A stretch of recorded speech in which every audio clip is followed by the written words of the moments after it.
Hello everybody, in today's video I'm giving you an overview of the town of Williams, Arizona. Now Williams, Arizona is a captivating town nestled in the pine forest of northern Arizona, known sometimes as the gateway to the Grand Canyon, and it offers a very blend of rich history, scenic beauty, and some unique attractions. Now, I am making this video in case you're thinking of moving to Williams or possibly buying a vacation home in Williams, so you'll have a little bit of information about what it would be like to live in the town of Williams, Arizona.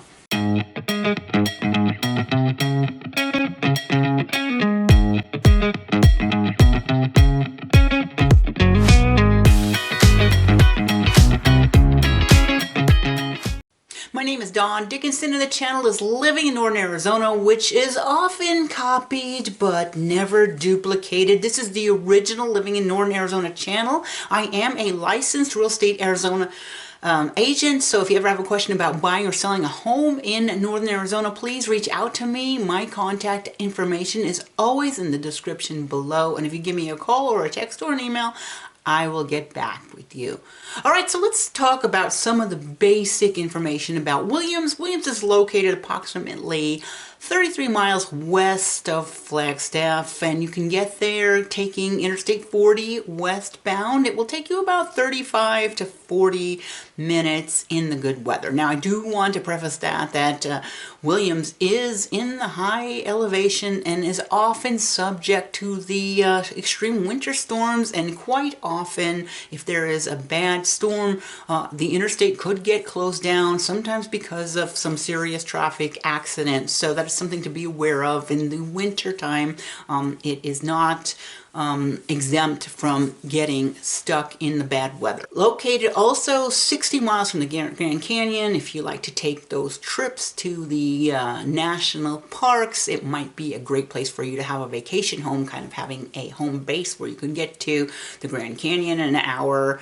Flagstaff in 35 minutes. So very nice location in the Pines of Coconino County. So I want to say that Williams is approximately 44 square miles of geography. Now, I don't want to make that a little confusing because the town of Williams is actually a very small area, but the zip code 86046, I believe it is, yes, is a very large spread out geography of about 918 square miles. So although Williams is in the Pines, if you go and spread out and go a little bit away, the elevation starts to come down. The geography kind of shifts to that high desert with those scruffy, more juniper looking trees.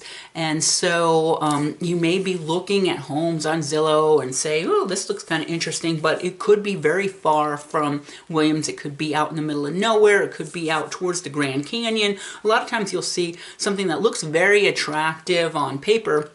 You might say, oh, 50 acres for, $25,000. Wow. But it's because it's way far out with no utilities, no water source, no power source. So you would be definitely off grid. And I'm not saying don't consider these types of properties. I'm just warning you that a lot of times people call and they're all excited because they see something, but it's very far away from town and it has no water or power source, and that's why it's priced that way. Now, that doesn't mean it's not a good choice for you, but just know that it can get kind of confusing when you look at Williams because a lot of it is in the Pines if it's close to town, but again, very spread out. So it could be very far from civilization, and sometimes people like that, but that's just kind of the scoop. Now, let me get a little bit in some of the details about the population. As of 2020 census, Williams had 3,200 residents. Now, more recent data showing it at about 3,400, but again, that lets you know it's a very small town, and you're going to have a very small town atmosphere. Now, let's get a little bit into climate. Because Williams is at such high elevation, it's at 6,770 foot above sea level, you're going to have very cool, mild summers. When I say cool, this is Arizona, right? So cool perspective for Arizona, and somewhat cold winter. So when you talk about precipitation, for example, annual rainfall in Williams is about 22 inches, and when you look at the rest of the country, the average rainfall is about 38 inches, so a little bit lower in rainfall, but snowfall, town averages about 74 inches of snow, which is much higher than the U.S. average of 28 inches of snow. And like I say, we can get some very severe winter storms in northern Arizona. Last winter, my daughter was actually visiting me in March, and she went up to take a couple of days exploring in the petrified forest and actually got blocked out, could not come home to visit me in Sedona because the roads were closed in two directions. One in Williams one day, there was a fatal accident of 3 or 4 cars. Another time it was closer to Holbrook, so she couldn't get back this way. Another fatal accident, 3 or 4 cars because of the snow and ice on the road. So again, just the winter driving conditions can be bad, especially if you get one of those winter storms. Now, let's talk about climate as opposed to temperature.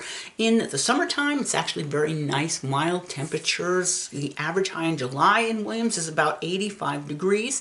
Now, remember, not every house is going to have central air conditioning in northern Arizona because there might only be a couple of months where the temperature is high, so that could be a little bit uncomfortable if it's in the 80s or maybe lower 90s.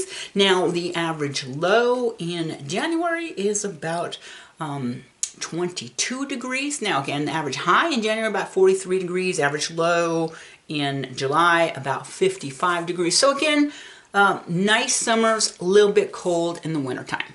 Now let's talk a little bit about schools in case you have school-aged children.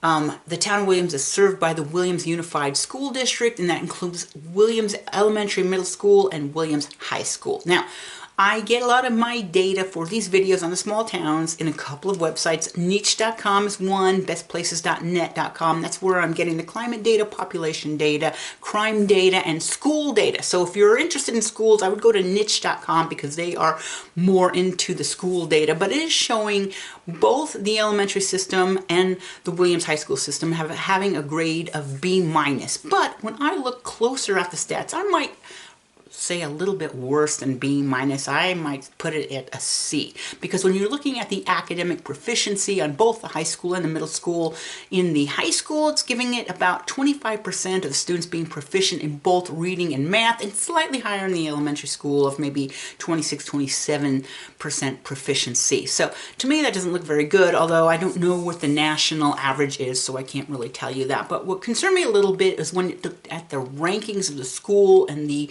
Williams schools ranked 618 out of 912 public schools in the state of Arizona. So to me, the schools don't seem that good. Maybe you could take your kids to Flagstaff for school. And another thing about schools is, of course, Flagstaff, if you have college-age students, Flagstaff, the home of Northern Arizona University, which of course is my favorite Arizona university because I am an alumnus of NAU, but I digress. So schools, yeah, might want to do a little bit more research if you have school-aged children. Now let's go into the crime data. I was also surprised that Williams does not rank all that well compared to the national averages when you come to crime rates. And again, I'm getting my crime data at bestplaces.net. There are other sources of crime data, but to me that's my favorite one, where it's showing that Williams has a violent crime rate of 36.2, which of course means nothing until you compare it to the national average, which is 22.7. So higher crime rate in Williams than the national average. And then when you're looking at property crime, Williams has a crime rate of 58.4, which is also higher than the U.S. average of 35.4. Now, can I explain why a small town like Williams has a higher crime rate than the national average? No, I certainly can't. But that might be a little bit disturbing, a little bit surprising. So again, if you are thinking of moving there, I would just do a little bit more research. So that's what the data are telling me. Now, housing is the good news. So housing, the housing prices, the median house price in Williams is much lower than Flagstaff, and I just looked it up this morning, so this would be as of May 2025. I'm getting this information from Altos, from my title company. It says that the median list price for a home for sale in Williams is $662,500, which I know seems high, but when you compare that to neighboring Flagstaff, just 30 miles away, Flagstaff has a median list price right now of $900,000. $304,000. So much more affordable to live in Williams, which is probably why a lot of people do choose to move there. Also, the price per square foot in Williams is $360 a square foot compared to Flagstaff, which is $411 a square foot. Again, these are single family homes. I'm not looking at condos or townhomes in these data. Now, another thing I found interesting is I went and looked at the market action index, which is basically an indicator saying if it's a buyer's market or a seller's market. And a balanced market is 30. So we have been in a seller's market for a very long time, but it's starting to shift more towards the buyer's market. And in fact, Williams is now at 29, which is leading towards a buyer's market. And when you compare that to Flagstaff, Flagstaff right now still at 38, 39. So Flagstaff still considered a seller's market, but interesting that it's a little bit shifted towards buyer market, especially in Williams. Now, another couple things about the housing market in Williams. As of 2023, it was said that there were 1,500 housing units in the town of Williams.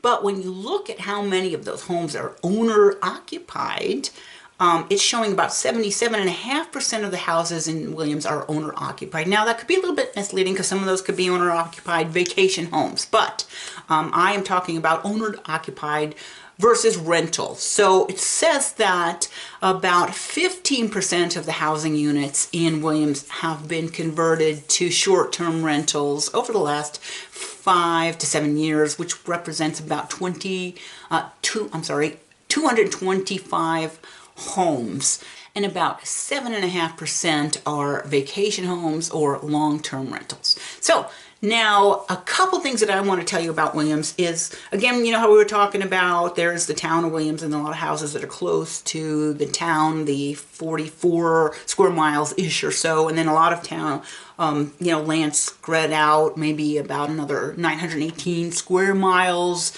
of zip code that says Williams, but it's kind of out.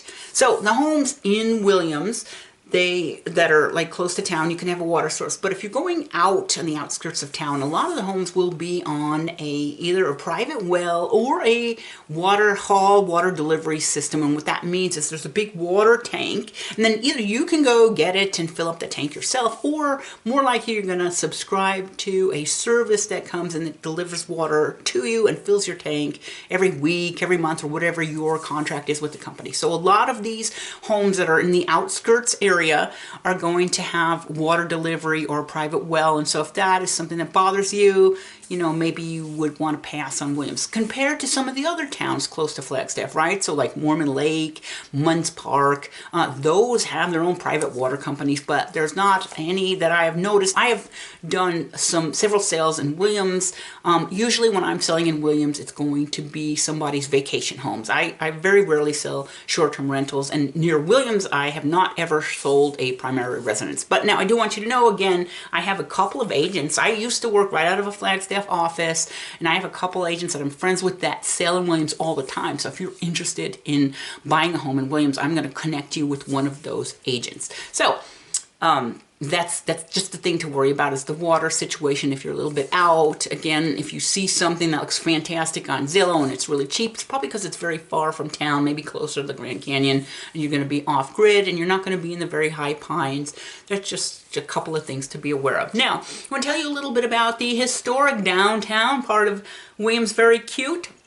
It's about a 6-block historic downtown district, and it's filled with these district shops and these diners. I've met friends there and, had lunch. It's fun. Route 66 memorabilia. So there's a little park. I've gone with my friends to hang out with their grandkids, let them play in the park. So that's a very fun part. And it's also the last town on the historic Route 66.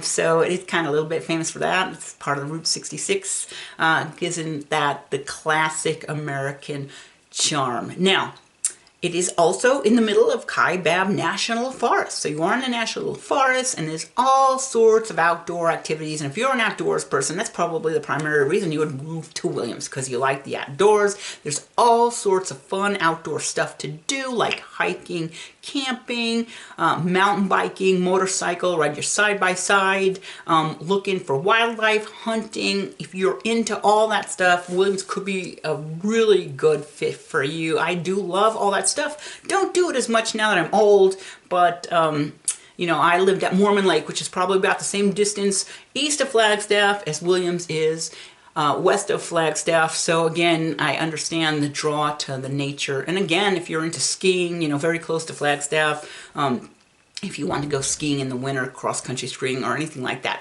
And the last fun thing about Williams is Bearizona, and actually there's a deer farm, but Bearizona is so fun. Great place to go, great place to bring the kids, grandkids, or just to go by yourself. I go with my friends sometimes, and it's kind of like you can drive through it or you can walk in certain places. You'll see bears, you'll see deers, you'll see buffalo, you'll see wolves, like all sorts of Northern America wildlife. So fun place to go, Arizona, lots of fun things to do. So that's basically all there is that I can remember about Williams, Arizona. I hope you enjoyed the video, and if you do, please do me a favor and think about hitting the like button. That really helps me out. Also consider subscribing to the channel. I post videos here every single week about living in the northern Arizona towns and real estate in general. So if you do like this kind of video, come back next week. I post videos every single week, so I hope to see you back here on my channel next week with a brand new video about living in northern Arizona.